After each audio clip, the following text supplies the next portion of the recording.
The Los Angeles sun beats down, turning the brass stars into molten gold beneath the endless foot traffic. A velvet rope held taut by uniformed attendants sections off the event, barely holding back the mix of screaming fans, eager reporters, and starstruck tourists. A raised platform draped in crimson carpet stands at the center of the spectacle. A giant screen flashes through its rapid-fire montage of classic film scenes, all featuring the honoree of the day. Reporters jostle for space, their microphones thrust forward like weapons in a verbal skirmish. Photographers perched on ladders or crouched on the pavement snap relentlessly, the flashbulbs mimicking the sparkle of the sidewalk stars. A red carpet stretches from the curb to the platform, its pristine surface soon to be graced by Hollywood royalty. A limo glides to a stop. The back door opens, and out steps Diane Stewart, two-time Best Actress, Oscar winner, A-list powerhouse. A sudden frenzy of flashes erupts. Diane, composed, ignores the blinding lights and instead moves towards her fans, her effortless grace commanding attention.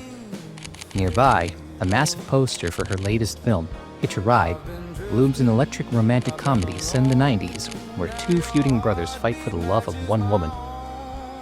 Diane smiles warmly, signing autographs, exchanging brief words, soaking in the adoration. She pauses. Her gaze lands on a man in the crowd, ruggedly handsome Jack Marsden. Jack smiles at her, a mixture of hope and hesitation flickering in his eyes. Diane freezes. Her expression shifts, shock, recognition, then something darker. Diane punches Jack square in the face, and a sickening crack is heard. Jack stumbles back, blood gushing from his nose as he collapses onto the pavement. And the crowd explodes into chaos. Flashbulbs pop like fireworks. Reporters shout over each other. Fans gasp. A few even cheer. A security team rushes in, wrapping around Diane as they hustle her away, her expression unreadable. Jack, still on the ground, groans, dapping at his bloody face. A stunned fan turns to their friend. Is this part of the movie, or did I just witness the most expensive breakup in history? Photographers swarm Jack, snapping shots of his bloodied face like vultures on fresh roadkill. Diane, now shielded by her entourage, disappears into a waiting SUV, the door slamming shut behind her. Jack laughs bitterly, shaking his head as he wipes his nose on his sleeve. Still a hell of a right hook. The cameras continue to flash, ensuring Hollywood's latest scandal goes viral before Diane's SUV even rounds the corner.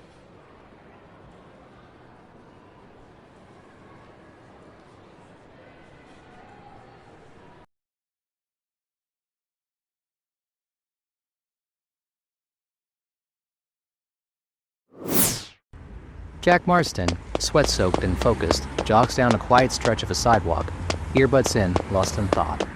The hum of an approaching van barely registers until it screeches to a halt in front of him. The doors fly open. A swarm of photographers bursts out, cameras already flashing. Jack, why did she punch you? Were you and Diane lovers?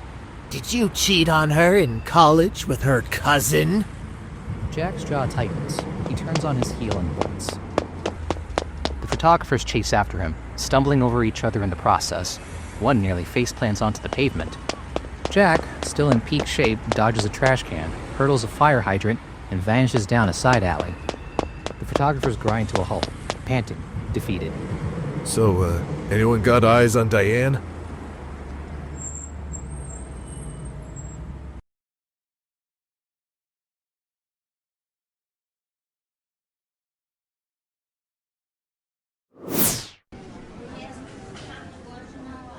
The automatic doors slide open.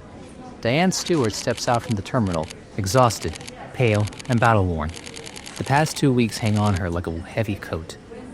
Flashes explode as more photographers swarm, their voices a relentless barrage. A team of security rushes to her side, Maggie Williams leading the charge. She moves fast, barely breaking stride as she steers Diane through the chaos. So how was Barbados? Oh, you know, a real treat. Sun, sand, public humiliation, 5 stars. Maggie grimaces, shoving the reporter out of the way. I'm sorry, but we have a situation. Chris has been trying to reach you. Chris is always trying to reach me. Yeah, well, this time he's threatening to drop you as a client. Also to blacklist you unless... Unless what? unless you fix this.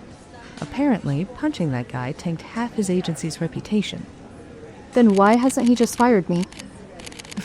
Because you make more money for his agency than his entire roster combined. Diane snorts, rubbing her temples. I can't fix this. Lucky for you, I might have a plan. Really? Don't look so surprised. Remember, if your career dies, so does mine. Who's going to hire Diane Stewart's former assistant? Touché. Maggie grins, motioning toward an awaiting black SUV. Come on, our ride's over here. Diane takes a deep breath, squaring her shoulders before following Maggie toward the car. Diane, are you and Jack back together? Diane pauses mid-step, her expression unreadable. For God's sake, keep walking. Diane exhales sharply and slides into the car, and the doors slam shut. But the cameras keep flashing.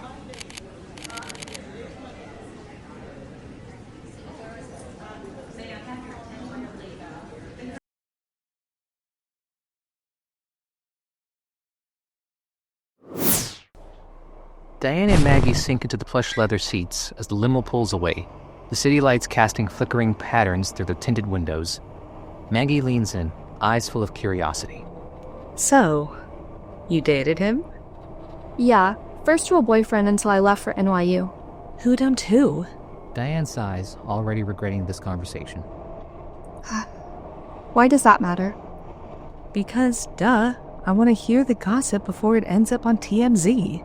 Also, when our careers die, I might want to write a tell-all about you. You know, to fund my future unemployment. Stop taking comedy classes, Maggie. They're clearly not working. Noted. Maggie pulls a folder from her bag, flipping through a stack of papers. While you were off soaking up the sun and dodging reporters, I did some digging on this Jack guy. Yay for me. Maggie hands her the file. Just printed this for my investigator's report. Haven't even had time to read it. Diane takes the papers, flipping through them casually until her eyes freeze on a paragraph. Her breath hitches. Her fingers tighten around the pages. Tears well in her eyes, threatening to spill over. Maggie leans forward, alarmed. What? What does it say? Diane swallows hard, then passes the papers back to Maggie. I know why Jack was at the premiere. Maggie scans the document quickly, her eyes widening. Stephanie? His sister? Diane nods, staring at her hands. She has stage 2 cancer, and he's struggling to pay her medical bills. A silence hangs between them, heavy and suffocating. I need to see them. Maggie shakes her head. Diane, if this leaks, it won't just be a PR nightmare. It'll be a PR volcano on top of the already burning house that is your career. I don't care. I just need to help him. Maggie exhales, rubbing her temples. Fine. Should I talk to Chris about putting his sister on your private health insurance? If she can get surgery right away, she might have a better chance. Diane nods firmly. Do it. I'll cover whatever else they need. Maggie studies Diane for a long beat, and then sighs. Meanwhile, we need a plan to put out this fire before it turns into an inferno. Diane looks out the window, lost in thought. The street lamp flickers past, casting a light across her face. Set up a meeting with Jack. What for? I have an idea. Something that might make all this bad PR disappear. Maggie raises an eyebrow. Please don't say marriage. Diane rolls her eyes. Just find him. We're paying him a visit. Maggie grins, already pulling out her phone. You got it, boss. Diane leans against the cool glass, eyes distant as the city blurs past.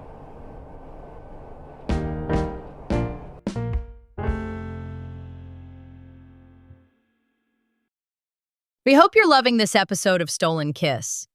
If it's making your heart race or ache just a little, make sure you hit follow wherever you're listening so you never miss what happens next.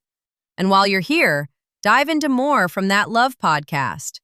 Check out Posh and Ginger, our 6-part buddy rom-com packed with sharp banter, chaos, and the kind of chemistry that refuses to behave.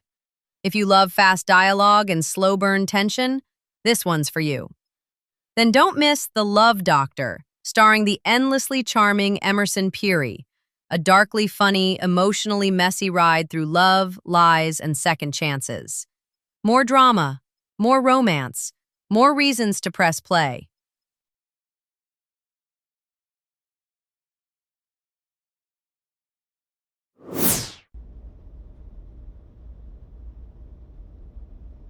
A modest, well-lived-in living room, a second-hand couch, a few scattered books, and a TV that looks like it's been through at least one bad breakup. Stephanie Marsden sets down a plate of store-bought cookies in front of her brother, Jack. Jack eyes them suspiciously. What's this? Are you trying to butter me up? It's called a chess move. Jack picks up a cookie and sniffs it. More like a guilt trip with sprinkles. Stephanie folds her arms, gaze firm.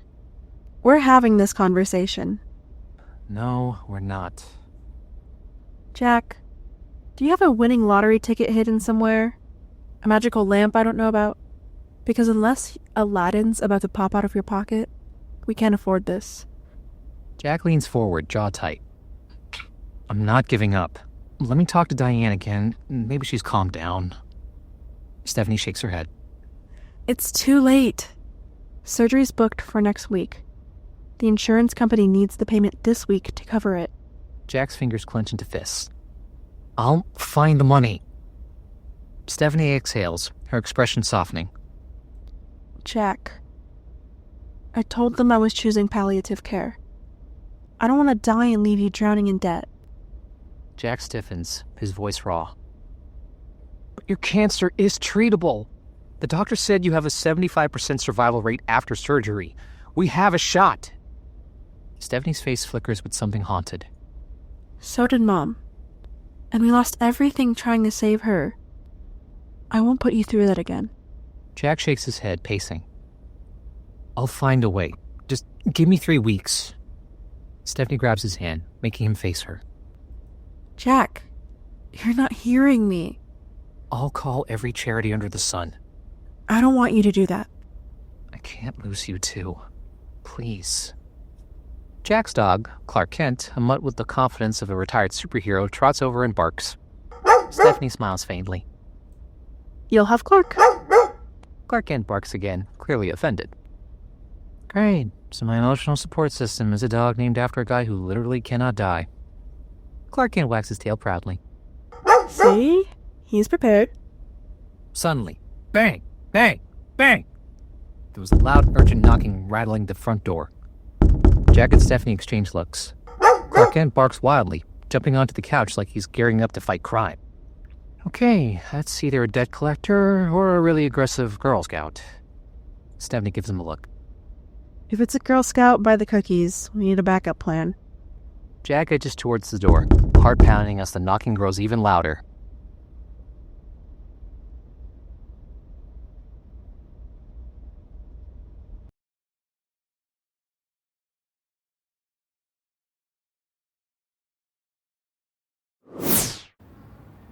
Jack and Stephanie exchange weary glances before unlocking the door. As it swings open, they're greeted by a crowd of 10 to 15 people, all standing expectantly on the porch. May I help you all? Or should I just assume we've won some kind of reality show? From the center of the group, a tall, striking man steps forward. Cameras flash as a few onlookers snap quick photos of him. Stephanie's eyes widen with recognition. Wait, I know you. You're that celebrity doctor. Luke Jacobs, at your service. Jack folds his arm, unimpressed. Why are you here? Oh, to do this, of course. With theatrical flair, Luke kneels and kisses Stephanie's hand. Stephanie blushes despite herself. I don't know whether to be flattered or assume you charge extra for that. Luke chuckles, rising smoothly. So, can we ask what you're doing here? A friend of mine asked me to take on your case. For one of your miracle cases on TV? No cameras, no interviews. She just asked me as a favor to review your treatment plan. Get you in touch with the right specialists. Jack narrows his eyes, skeptical. And what do they get out of this? How much do we have to pay? Luke smiles as his assistant steps forward, holding out a form and pen. Nothing, if you sign this. Stephanie reaches for the pen, but Jack snatches it first, scanning the document. Yeah, no offense, but I'm gonna need to read the fine print before we sign anything. Last time someone said something was free, I ended up with a gym membership I couldn't cancel. Well, suit yourself. No rush. Stephanie glances at Jack, then back to Luke. Before we finalize anything, I need to ask you a few medical questions. I've reviewed your file, but I need a little more detail from you directly. That okay? Jack hesitates, tense. I'm not comfortable with this. Stephanie shrugs, playing it cool. Well, we can always go back to palliative care. Jack sighs, defeated. Fine. Come in. Luke gestures to his team as they enter. These are my assistants. They'll compile a full report for your new insurance provider. And don't worry, you won't have to pay a cent. It's been taken care of. Jack frowns, suspicious. By who? A hush falls over the room. From the back of the crowd, a woman in sunglasses pushes forward. She removes them slowly, and there she is, Diane Stewart. And Jack goes completely still. Me. Jack stares stunned into silence. Stephanie eyes them both, then leans towards Luke, whispering. So, do I get another hand kiss? Or is that a one-time deal? Luke grins, amused as the tension in the room hangs thick between Jack and Diane.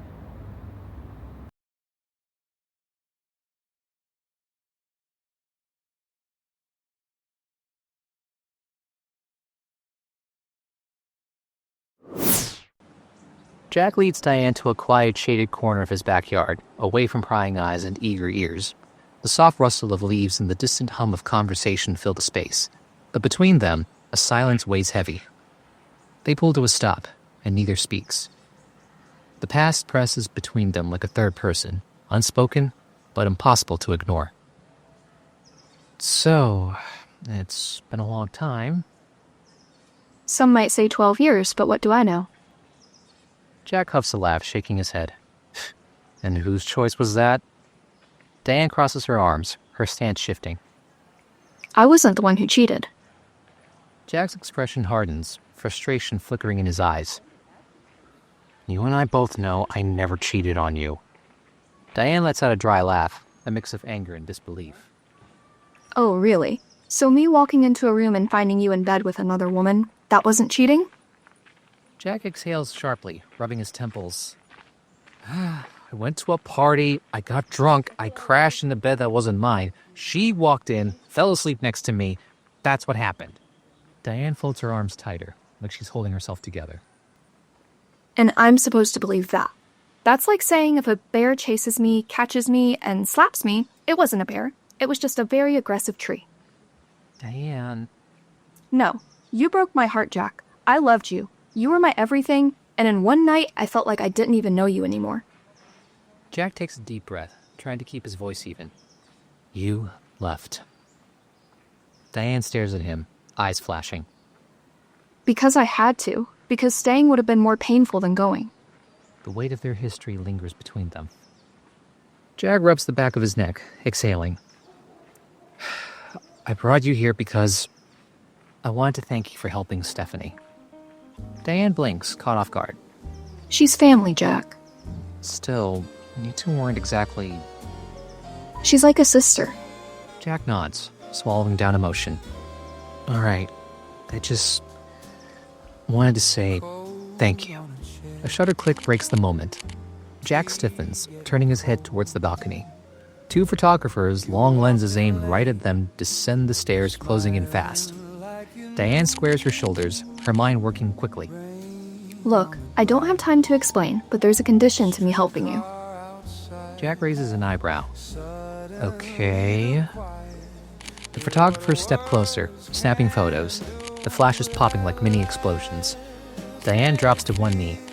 Jack's breath catches, and a ring box appears in Diane's hand. The photographers go wild, capturing the moment from every possible angle. Diane meets Jack's stunned gaze, steady and unflinching. Jack Marsden, will you do me the honor of being my husband? Jack is frozen, utterly shocked, his mind short-circuiting. The cameras keep flashing, recording his every twitch, every flicker of emotion. Are you... Diane tilts her head, smiling slightly. I'd say take your time, but we're on a bit of a deadline. Jack glances at the flashing cameras. The eager photographer is waiting for a story. You gotta be kidding me. Diane grins, whispering just for him.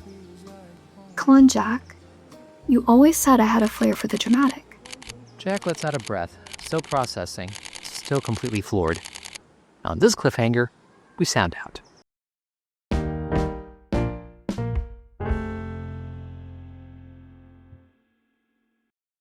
And that's a wrap on this episode of Stolen Kiss. We hope you loved every second. If you did, be sure to follow That Love podcast wherever you listen, so you never miss a moment. This episode featured the voices of Chakri Matayanant, Sierra Haas, Emerson Peary, and Burr Kell. Written, produced, and directed by Joao and Sita. If today's romantic train wreck made you smile, swoon, or gasp, do us a favor and leave a 5-star review. It helps more love-struck listeners discover the show and keeps this story alive and thriving. Until next time, stay kind, stay beautiful, and never forget that you are deeply loved.